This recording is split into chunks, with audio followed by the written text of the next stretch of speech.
Olá, queridos. Em tempo de coronavírus, os aeroportos estão fechados. As viagens estão proibidas, mas não as viagens que nós fazemos nas páginas da Bíblia.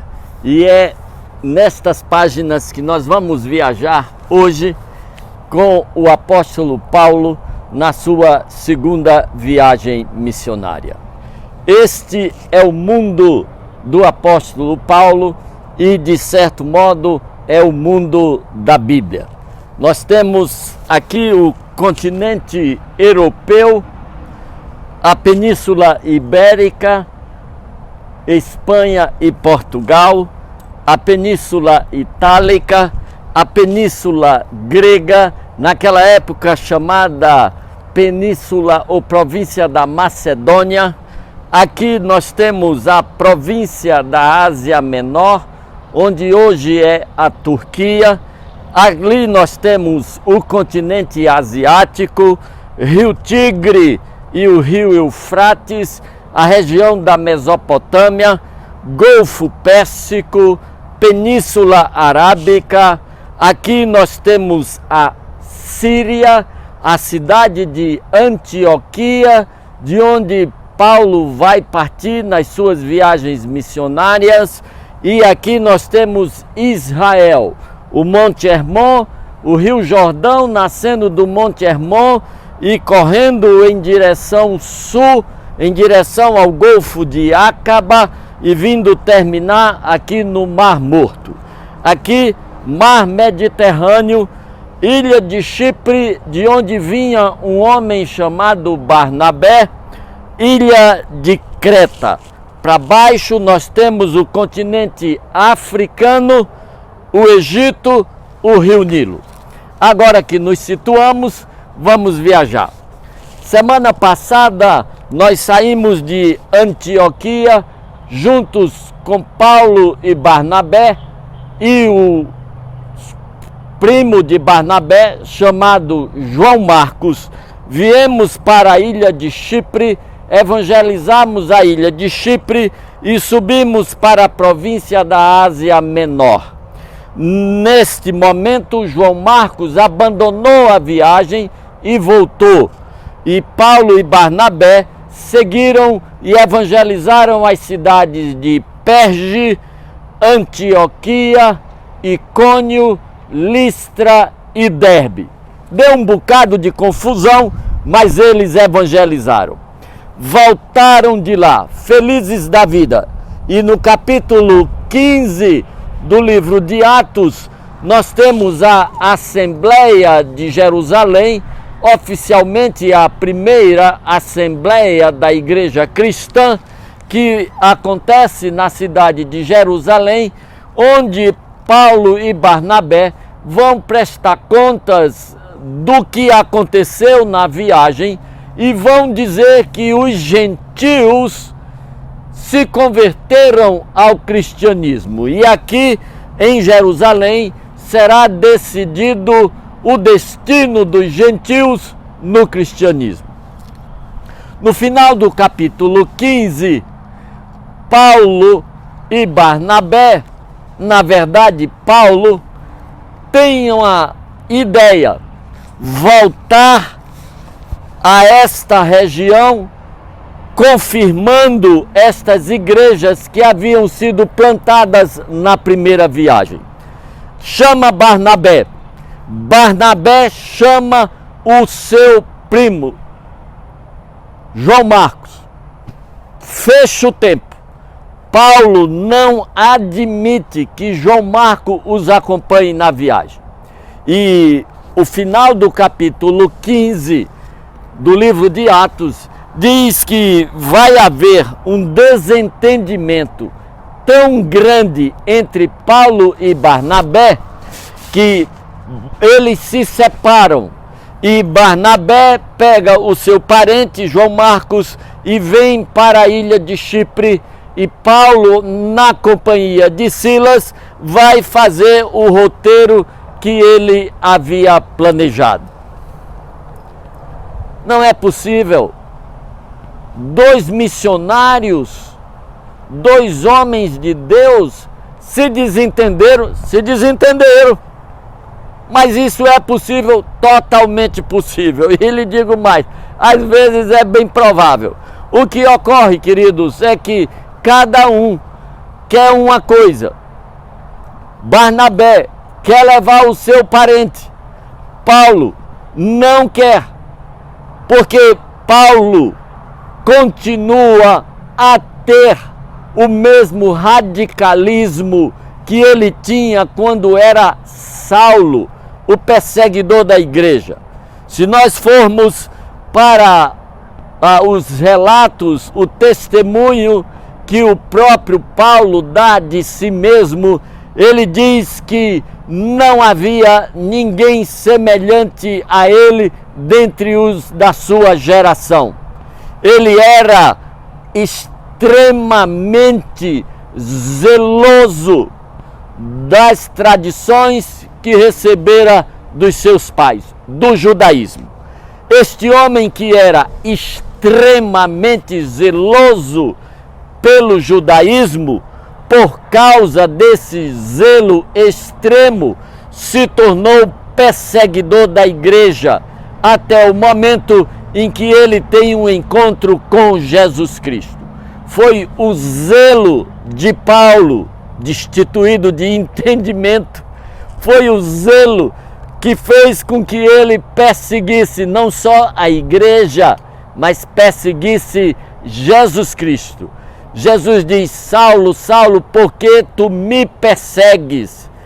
Na verdade, ele perseguiu a igreja porque primeiro ele perseguia Jesus Cristo. E então, quando ele se converte e se torna cristão, ele se torna cristão altamente zeloso, para não dizer radical, intransigente, extremista e impaciente. E este homem assume o cristianismo de um modo como a maioria das pessoas não assume. Ele diz: já não sou eu que vivo, mas é Cristo que vive em mim. É este Paulo intransigente que não admite uma pessoa que desiste da missão no meio da missão, o que acontecera com João Marcos. E por causa disso, ele não aceita levar João Marcos nesta viagem. E então ele segue agora com Silas, que havia vindo de Jerusalém, também citado na Bíblia com o nome de Silvano. E eles vão sair de Antioquia em direção à Ásia Menor, vão por terra.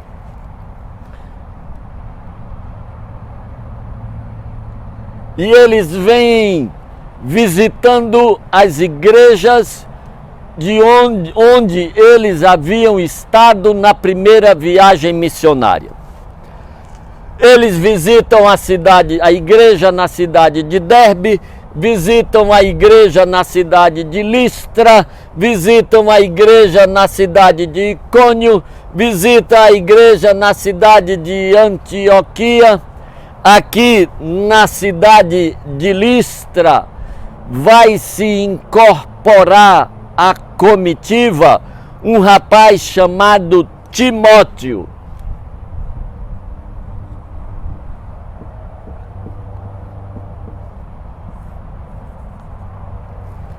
Um rapaz chamado Timóteo. Depois eu vou lhes falar uma coisa sobre esse Timóteo. Timóteo era filho de uma mulher judia e o pai dele era grego. O nome da mãe dele era Eunice e o nome da avó era Lloyd. E Paulo recebe boas referências das pessoas da cidade de Listra a respeito de Timóteo. E Timóteo passa agora a fazer parte desta comitiva. Uma coisa interessante vai acontecer é que o autor do livro de Atos, que é Lucas, médico, gentil, ele descreve até então a viagem de Paulo na terceira pessoa, dizendo: e Paulo foi, e Paulo foi, e Paulo foi. Quando ele começa a falar de Paulo e Silas, faz e eles, e eles, e eles. Mas quando chega a partir da cidade de Icônio, o verso 10 do capítulo 16, ele diz: aprontamo-nos e partimos. Agora o autor do livro parece que passa a fazer parte da comitiva. E daí para frente, tudo que ele vai dizer vai ser na primeira pessoa do plural, no nós. E nós fomos, e nós chegamos, e nós pregamos. Então, provavelmente, é daí que vem Lucas, aqui da cidade de Icônio. Timóteo vem da cidade de Listra. E eles passam agora a fazer parte da comitiva. Uma coisa que chama a atenção nesta viagem é o fato de eles estarem tentando pregar na região da Galácia, mas foram impedidos. Tentam pregar em Mísia, mas foram impedidos. Tentam pregar na Bitínia, mas foram impedidos. E pasmem, o texto diz: foram impedidos pelo Espírito Santo. Foram impedidos pelo Espírito Santo. E o Espírito Santo pode impedir alguém de pregar? Pode e impede, quando os planos de Deus são outros.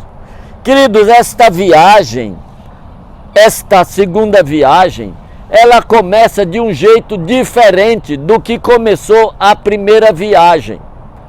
A primeira viagem, lá no capítulo 13, começa com uma escolha do Espírito Santo. É iniciativa do Espírito Santo. O Espírito Santo diz: apartai-me Barnabé e Saulo para a missão, a obra para a qual os tenho chamado. E então é o Espírito Santo quem tem a ideia, quem dá o start para a primeira viagem. Para esta segunda, não consta que foi o Espírito Santo. Está dito que foi Paulo. E por isso que ele começou tão errada e com tanta confusão. E aí a viagem que Paulo pretendia fazer não vai conseguir fazer, porque o Espírito Santo vai impedir. O Espírito Santo impede de pregar na Galácia, impede de pregar em Mísia, impede de pregar na Bitínia. E então Paulo chega à cidade de Troade.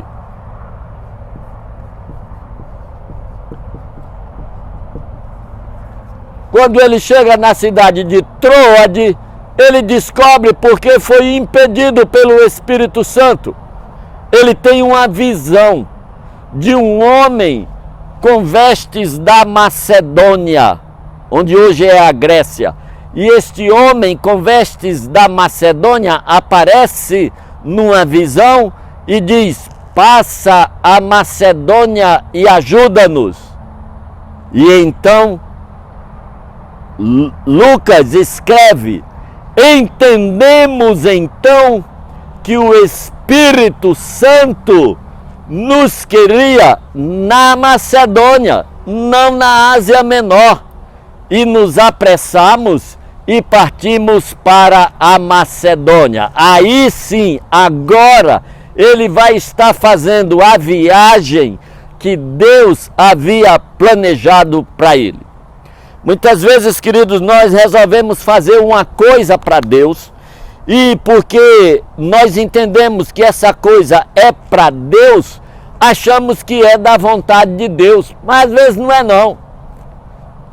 Às vezes nós estamos tentando fazer uma coisa para Deus, mas não é da vontade de Deus.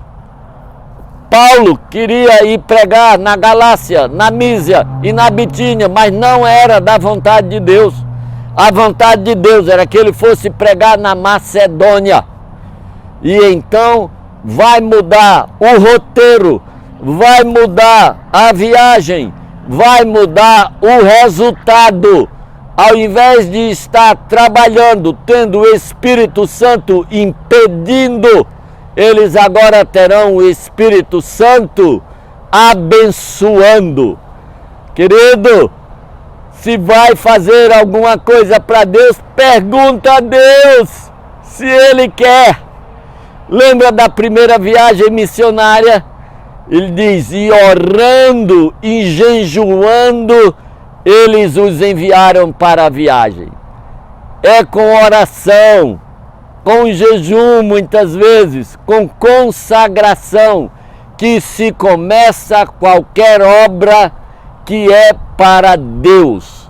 Se a gente começa da cabeça da gente, aí, querido, a gente pula a etapa da oração, pula a etapa da consagração, e aí depois não sabe por que é que a viagem começa com uma bruta de uma confusão, e ainda por cima, ao longo da viagem, nós somos impedidos, não pelo inferno, mas pelo céu.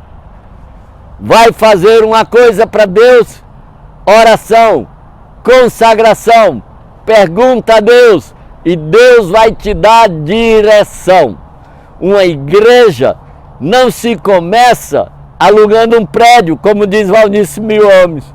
Uma igreja se começa com oração, perguntando a Deus e pedindo a Deus direção. Sim, Timóteo, se eu falar a respeito de Timóteo. Um dia me convidaram para dar uma palavra para os pais dos alunos de um colégio. Era a semana do Dia das Mães, o mês do lar, mês de maio. E aí eu peguei essa passagem em que Paulo fala para Timóteo, na segunda carta, capítulo 3, a partir do verso 14, ele diz assim: olha, Timóteo, na hora que você tiver que tomar uma decisão, fique com aquilo que você já aprendeu, sabendo de quem você tem aprendido. Timóteo não havia aprendido de Paulo. Timóteo havia aprendido as Sagradas Letras na infância, com a sua mãe Eunice e com a sua avó Lloyd. Quando Paulo conhece Timóteo, Timóteo já é um jovem. Portanto, quem ensinou as Sagradas Letras a Timóteo foi a sua mãe Eunice, foi a sua avó Lloyd. E me chamou a atenção, desde a infância sabes as Sagradas Letras que podem te tornar sábio para a salvação. Me chamou a atenção, sabedoria para a salvação. Tem sabedoria para um bocado de coisa, mas tem uma sabedoria própria para ir para o céu. E se não tiver ela, pode ter as outras todas, para o céu não vai. Sabedoria para ser salvo. E aí eu disse, eu vou falar com esses pais da responsabilidade e do privilégio que eles têm de ensinar as Sagradas Letras que podem tornar os filhos sábios para a salvação. Aí levei a minha palestra com base em Timóteo. Quando eu cheguei no auditório, o auditório estava lotado, umas 150 pessoas, 6 adultos, o resto era tudo criança, e dessas pequenininhas, era uma escola maternal. Quando eu olhei aquele bocado de guri e de guria, tudo sentado nas cadeiras, os pés nem encostavam no chão, eu disse, e agora o que é que eu vou fazer com o meu Timóteo? Eu disse, mas eu preparei Timóteo, vai Timóteo mesmo. Aí eu perguntei, alguém aqui já ouviu falar em Timóteo? uma galeguinha que estava assim na frente, pulou da cadeira e disse: Timóteo D'Alembert é o marido de Letícia, que é sobrinha de Tieta. Tava passando uma novela na Globo, Tieta do Agreste, e tinha um personagem feito pelo artista Paulo Betti, e o personagem se chamava Timóteo D'Alembert, um trambiqueirão. Quando essa menina disse isso, eu procurei terra nos pés e não achei. Eu queria sumir. Mas aí me deu uma ideia. Eu disse: alguém aqui já ouviu falar de He-Man? Aí um guri pulou e disse: He-Man é o príncipe Adams, depois que passa pela caverna de Grayskull. Aí eu digo: é aqui que eu vou. Eu digo: alguém já ouviu falar em She-Ra, em Batman, Gato Guerreiro? Alguém já ouviu falar em Superman? Os guris sabiam tudo de todo mundo. Aí eu disse: alguém aqui já ouviu falar de Gideão, Jefté, Baraque, Débora? E o silêncio era sepulcral. E eu fiquei pensando que aquela guria, aquela lourinha, que sabia tudo de Timóteo D'Alembert e não sabia nada de Bíblia, um dia ia ter 14 anos e o namorado ia desafiar ela para transar no banheiro do colégio ou no banco de trás de um carro. E se nessa hora ela recebesse uma carta do apóstolo Paulo dizendo: minha filha, se você tiver que decidir se transa ou não transa, decida com base nas sagradas letras que seu pai e sua mãe ensinaram, será que seria seguro? Um dia, aquele garoto que sabia tudo da caverna de Grayskull ia ser convidado para ir numa boca de fumo para cheirar cocaína ou outro troço. Se ele recebesse uma carta do apóstolo Paulo dizendo: meu filho, se você tiver que decidir se dá ou não dá um tapa num baseado, se funga ou não funga cocaína, faça, decida com base nas sagradas letras que o teu pai e tua mãe te ensinaram, seria seguro? Querido, a responsabilidade não é nem da igreja, muito menos do colégio e ainda menos da Rede Globo ou das emissoras de televisão. Quem tem a responsabilidade de ensinar a palavra aos seus filhos é você. Quem tem a responsabilidade de ensinar a palavra que pode tornar sábio para a salvação, que pode fazer eles tomarem a decisão certa, se transa, se não transa, se fuma, se não fuma, se cheira, se não cheira, se sai ou se fica, se entra ou se vai. Eles vão decidir com base no que eles aprenderam na infância. Ele não vai ligar o celular para você, vai valer o que você já disse ou o que você não disse. Ah, mas eu não tenho tempo. Eu trabalho até de noite. Ache tempo, querido. Ache tempo. Porque gerar filho, se não for para ir para o céu, devia ser considerado crime. Tempo de coronavírus, todo mundo recluso dentro de casa. O que é que você está fazendo com 24 horas de tempo? Senso de responsabilidade é minha e sua de ensinarmos aos nossos filhos e aos nossos netos sagradas letras que o tornarão sábios para irem para o céu. Deus te abençoe. A gente vai para Macedônia na próxima quarta-feira.